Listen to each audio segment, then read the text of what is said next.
Parents are being told to set limits, put phones away at dinner, monitor screen time, and help kids unplug. But what if this is bigger than self-control? I'm Sherry Jones, and in this episode of Impact Michigan, we explore a growing debate around teens, mental health, and social media, and whether young people are simply struggling to regulate technology or growing up inside systems intentionally designed to help keep them engaged. Researchers, lawmakers, schools, and families are all asking difficult questions about algorithms, social media addiction, and what responsibility platforms should carry when it comes to children and teens online. Well, joining us are clinical social worker Andrea Calabrese, attorney and policy advocate Nancy Costello, behavioral researcher Dar Meshi, and pediatrician and researcher Dr. Jenny Radesky. But first, one Michigan family's story. There's a button at the base of the mic, and you may begin. Chairperson and members of committee, my name is Sheree Gadd, and I am the mother of London Isabella Ryan Gadd.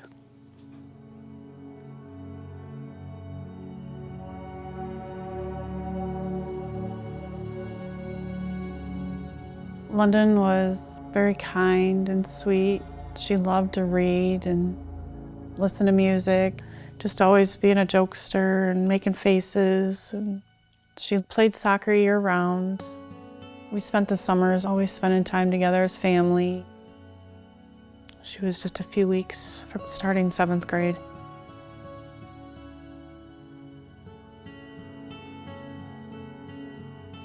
There's slime everywhere. She loves slime. She's got jars of slime all over the place. London's Grammy called her Sunshine. Her dad called her Izzy. Her sister, only sibling, Charlie, called her Little. Her friends called her Onion. Some say it was because she was so beautiful she could make you cry. When I look back, I took her phone at night. I had timers, and I thought I was watching her feeds, and I would go through her text messages. I thought I was doing what any parent tries to do, is regulate it as much as possible without causing this constant friction between us. We had rules, we had boundaries. I took her phone at night, I was present. And still, the addictive algorithm found her. I mean, I was fighting the addiction part as much as I could. But a lot of this stuff, I didn't even know what was happening until after, when forensics went through her phone. I found out later that she had me blocked on some of the things she didn't want me to see. You know, even if you don't give your child a phone, they still have access to Chromebooks at school. They still have access to their friends' phones, and they could buy a burner phone and you don't even know they have it. What parents cannot see is what the algorithm chooses to deliver. Harmful design, features took her down a rabbit hole to darker content, self-harm, suicidal material that holds attention longer. London was exposed to harmful content through social media and AI-driven algorithmic feeds in ways I could not see in real time. I didn't realize that they studied you the way that they do, and these systems just continue to keep you engaged. If you just one time we're having a bad day and we're drawn to self-harm or whatever it might be, and it continues to send you that, these designs are harming our children, and they know it. They absolutely have known it, and they've known it for years. What do we believe happens to children whose frontal lobes are still developing when algorithms repeat, reinforce, and evaluate harmful content directly into their hands? When I would see things, London would post like, it was like Twinkle Twinkle Little Star, I hope I don't wake up tomorrow. That's just devastating to see. And then to learn that they were feeding her stuff like this, and why aren't they notifying people when they see this suicidal ideations? She actually, the night that this happened, posted one last pic. And she was smiling and being goofy. And And I asked her what she did, and she told me she took some medicine. And she told me where it was, and I tried to get to the hospital, and I kept telling her we had to go. And she stood at the end of the hallway screaming she was sorry she didn't meet it.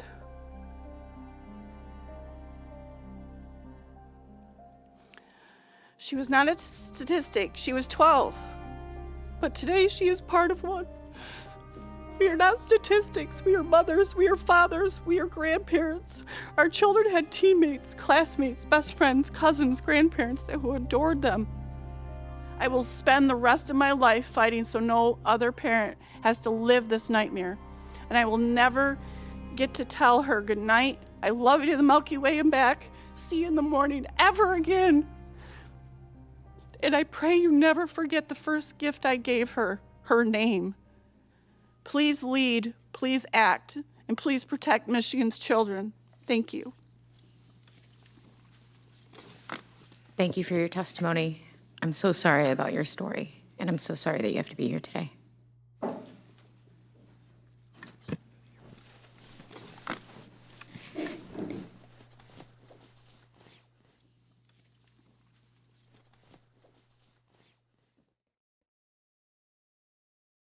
We want to thank Sheree for sharing her story, and we send our sincere condolences on your loss of London. And it really brings us to today. Thank you so much for joining us. And this is a very difficult conversation to have, but it's an important one to have, and we appreciate you all being here today. Dara, this is the research that you're doing right now. We heard some of the words that Sheree talked about with London, and we worry about it being an addictive behavior when it comes to that, or just impulsive behavior. Can you speak to that at all? Yeah, great question. I think there's it's a really challenging topic, right? And I think there's a little bit of confusion about the harms of like content versus the harms of an addiction. And one thing I could say is like if someone has alcohol use disorder, which is alcoholism, like addiction to alcohol, right? There's the harms of actually consuming the alcohol, which would be like potentially like cancer. You can get cancer from alcohol.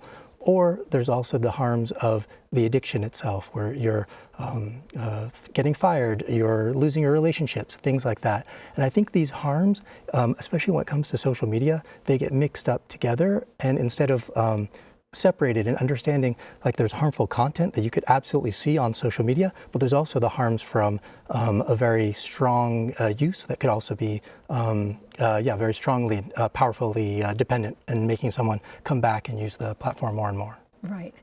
We talk about going down the rabbit hole, right? Yeah. Yeah, so being fed that content. Andrea, I see you shaking your head. Talk to me about that. Yeah, so when you mentioned addiction, it's absolutely an addiction because of the dopamine receptors that are being hit with.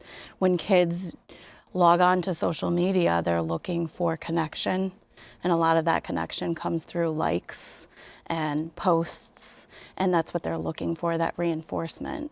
But also what's being delivered to them is what you're talking about too, the content of what's being delivered. And it's addictive in a sense of they are looking for acceptance, and sometimes that acceptance comes from dark places. Mm-hmm. And that's what happens with our kids. Jenny, I know that you are a pediatrician and you're looking into this. You hear and speak with families. Please give us your perspective on this. Yeah, as a clinician, I hear from families experiencing really severe ends of compulsive use of media. It could be video games, it could be social media or AI. But I also hear about milder forms of just still problems. Difficulties in getting a good night's sleep, or getting kids to transition off of their video games to come do homework or come to the dinner table. So it's important to think that these designs that engage us, grab our attention, and hold on to us, they're making family life hard for almost every family I talk to. And there are these really extreme and really sad cases of it going both a content-related harm as well as a compulsive and addictive-like use of harm that we could do a lot about through legislation, through fixing feeds and fixing the design features of these products. Well, we heard Sheree say she did everything right. She monitored, she read her text, she made her put her phone away at dinner, and yet still we know that London blocks some things from her mother. So parents they're trying to do the best they can. And I'm wondering what your advice would be to them at this point. I think a lot of the advice that we give parents is education. Understanding that there are people that infiltrate some of these platforms that the kids use, like roadblocks, for instance. There are adult predators that infiltrate these and masquerade as other children. And our children are connected to them. So a lot of it is education. There recently, if I can share, there's a podcast that I listened to called Left to Their Own Devices. It's a great series that really puts into perspective what we're talking about today, and I think would be really helpful for parents and for you that are doing work along the legislation. They talk a lot about that. They mention Jonathan Haidt's book, The Anxious Generation, and his thoughts around the limitation of technology for children and when they should have access to it. It's interesting that you say that because we're asking kids to regulate when we as parents find it very difficult sometimes to regulate ourselves. And being a behaviorist researcher, I'm sure you can let me know your perspective on that. Sure. Well, we have a system in the brain called the brain's reward system, in which we use to evaluate like decision making. Like if we want to like let's say drink a glass of water or go to sleep or go out for a run, we evaluate we predict the value that these things can provide to us, and then we make a choice that tries to maximize the value. We do the thing that we think will be most valuable. And due to evolution, we find social connection and social interactions rewarding. You just nodded your head at me. That activates the reward system in my brain. Neuroimaging research has demonstrated that. And so also likes on social media, social connections through technology also activate this reward system. We find it valuable, and therefore we're driven to get on these devices and interact with other people. Mm-hmm. And self-regulation, Jenny, right? You're trying to, when you counsel families, you talk about that. And it comes very difficult for some kids who are just wired to be a little bit more intense. They have stronger feelings and emotions. I follow a lot of kids in developmental behavioral clinic who are, have more self-regulation problems. And I really coach families to have really intentional boundaries, especially around habit-forming sorts of media, the media that makes more money off of our time and attention. I tell families, especially if you're dealing with a fussy toddler or preschooler, focus on like PBS Kids and really old school, calm types of media that's not trying to make money off your kids' time and is going to let them go when that episode is done. When they get older, a lot of my patients, I say, really take your time before getting that phone or getting social media, because your kid is going to be more susceptible to a lot of those likes and those reward mechanisms that are going to make them feel like I belong somewhere, like I'm good at this. And I want them to find other activities offline in their community, in school, that give them that same natural reward that they matter. Mm-hmm. I absolutely agree. I think we're up against a technology that promotes influencers, where our kids see that that is a valid form of work, but it's very exploitive. And I think that's where education also comes in for the parents as well, to understand like the connection to this technology and seeing other kids online, getting rewarded for what they're doing. And they're not, how do we get our kids connected to activities like you're saying, being outdoors, doing other things with friends live, not through a screen. But then they're also sort of culturally distant from their peers, and that's a problem, right? In my day, it was, if you didn't watch television, you didn't know what like the current styles were, who were the characters, and that was always sort of a conversation loop at school. And so kids often will resent The idea of, well, my parents are not going to be letting me do this, and then they feel like they're missing out on the conversations, the different things that are coming up, all the cultural trends. So it's a problem. So putting all the onus on parents to do something about their kids' social media habit, we're asking too much. We're asking too much of the parents. It's got to go to the product design of what the social media companies are doing to keep those kids online. There was recently a New Mexico trial that just ended about 6 weeks ago, and it was where the New Mexico Attorney General's office, they had several people pose as kids who were 14 years old and under, and then the interaction that they had online. And they eventually sued Meta, Facebook, Instagram, et cetera, in this action. And one of the things they discovered by looking at internal memos is that they were actually looking at kids psychologically below the age of 9 to see how they interacted with technology, and to then take that knowledge and figure out how to market social media better to them, to get them online. This is no accident.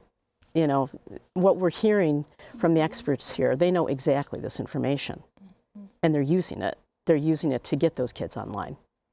And that's one of the big words, you know, the algorithms. We talk about that, feeding the content based on what you look at, how you watch, giving them the content, and that leads to addictive behavior. I would like to ask each one of you, do you believe or do you feel that social media and interacting this way is addictive, can be addictive?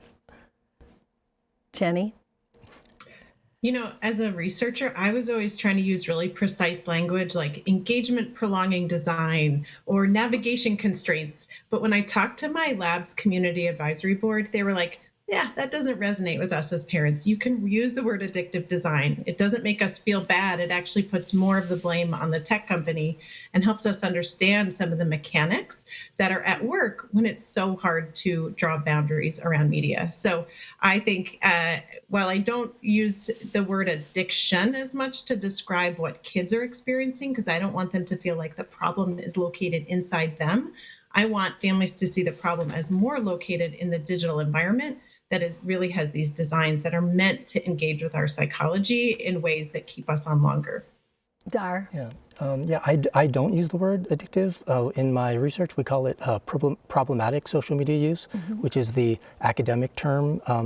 Typically, we reserve the word addiction for something that's been categorized as a disorder by the American Psychiatric Association in their Diagnostic and Statistical Manual, their DSM, which is like the Bible for psychiatry in the United States. And I think there's also a lot of confusion, because I eat a lot of ice cream, so I'll tell someone I'm addicted to ice cream because I have difficulty with regulation, like you talked about, like trying to stop myself from eating ice cream. And there's so I do think that a lot of people say, oh, I'm addicted to social media because they're spending a lot of time and they're driven to use it. I don't want to. But then there are people all the way on the other side who are having serious problems regulating themselves, and the effects are really, really bad. I know someone that, I don't know about any cases of suicide like we just watched, but I do know of people someone who lost their job because they couldn't get off social media, and there are also case reports of people who have lost their job or failed out of classes, out of school, and things like that. So there are very serious effects. I just think that there's a lot of confusion because a lot of people are casually using the word addiction, whereas there are people in the research world, the clinical world, like me, that are trying to use a more established criteria that have been published and accepted by the clinical world. So. Nancy? I use the word addiction all the time because I think it relates to the broader public and they get a sense of what this is about. The problem legally is that the social media, is it correlated with kids' increased anxiety, suicidality, eating disorder problems, or does social media cause that? And in law, you can't really do anything about a correlation. So what we've seen was, since Instagram was introduced in 2010 and then TikTok in 2016, we saw a correlation of increased rates of suicidality, anxiety, eating disorders, et cetera, going up in teenagers and younger than teenagers. But it's a correlation. So what the social media companies have done in these lawsuits is say, well, let's go back to, her name was Kaylee in the California case. There was another trial that just ended about 6 weeks ago. And they said, but Kaylee suffered from neglect from her parents. There was turmoil at home. She might have had other genetic factors, so she was predisposed to have depression. So you can't say that the social media use caused it. And that's where the legal problem comes in. And I know that we're working through that in government and legislation and bigger picture. Andrea? Language matters, so I do understand how we present it. I have a background in working with addictions, so if you do look at the DSM, it is a disorder. So if you look at addictions are a disorder from mild to severe. And so we have to look at what's the presentation that's happening.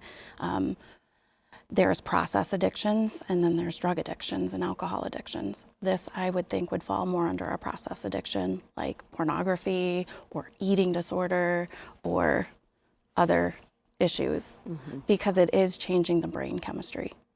Okay, just to clarify, though, it's not in the DSM. Right, I understand that. Okay. Because of what you talked about, guardrails, right? And we saw with Sheree and London's story, the kids over clicks, so the legislation. So do we need guardrails for this? And do they go far enough right now, what you're seeing? We absolutely need guardrails. We absolutely need some type of government regulation of social media companies. And the difficulty with it is, and I was just listening to the words used on the panel. So if it's not in the DSM, we need these guardrails. Yes, but there's all this talk about the content of social media. What are they seeing and is it harmful? But as soon as you use that word content, you're talking about speech. And when you talk about speech, speech on social media is largely protected under the First Amendment. Or there's also something called Section 230, the Communications Decency Act. And what that says is that the social media companies, any internet service provider, is not liable for third-party content that gets posted on social media. So the social media companies have been protected all these years by either saying, you can't sue us, it's a First Amendment violation, or we're not responsible for this third-party content because under Section 230 that protects us. So it's not really about content, it's about the design of the platform. And that's the language we should be using. It's about the design of the algorithmic feeds. That is a relentless feed of escalation of content that can get very extreme. And as humans, we have a hard time looking away from that. It's like when you rubberneck an auto accident as you drive by it on the highway. That doesn't help us at all to look at this. It slows us down in the traffic, but we can't help as humans to look at it. And that's what's happening on social media too. The kids can't help but look at escalating content that's coming at them that can usually get worse and worse and worse, and therefore result in these terrible anxiety, eating disorders, etc. So it is really about the design of the platform, and that's where we should be focusing. And even in our language as experts, we should be talking about design, platform design, and sort of take that word content and put it aside a bit. That's where the emphasis has to be in order for government to be able to step in and pass regulation that will stick. Dar. And I think a really important mechanism of harm that the Safer Feeds Act would address is engagement ranked algorithms. So when you have an algorithm that is just using a computer to say, what is trending? What is getting people's eyeballs? That's not necessarily, I know I'm not a lawyer, but that's not someone at the company making a specific decision of like, oh, this teenager should see this eating disorder content. It's not based on that kind of corporate speech. It's more based on a computer's automated decision of following what is trending, what would this person probably engage with. They're using statistics and AI to try to predict what you can't look away from. So that is one place where hopefully there won't be as much concern about restriction of speech, because it's really about the design of that algorithm and how it is interacting with young people. Mm-hmm. What I hear from teens on a youth advisory board that I help run through the American Academy of Pediatrics is we hear teens don't want the mess of the world showing up in their feed. They don't want all this drama that arouses their emotions or makes them feel terrible. They want to follow who they care about, their friends, inspirational accounts, and if they had more control over just following the accounts that they care about, it would probably be a much healthier experience. All right, Jenny, thank you so much. Thank you all for being here today. Well, the conversation around teens and social media is evolving, as you're hearing today. And what was once framed mostly as a question of screen time and parental limits is now becoming a larger discussion about mental health, platform design, accountability, and how young people experience their life online. And while experts may disagree on terminology or where responsibility ultimately belongs, there is growing agreement that families are navigating digital systems far more sophisticated and persuasive than many people actually realize. I'm Sherry Jones, and thank you for joining us for Impact Michigan.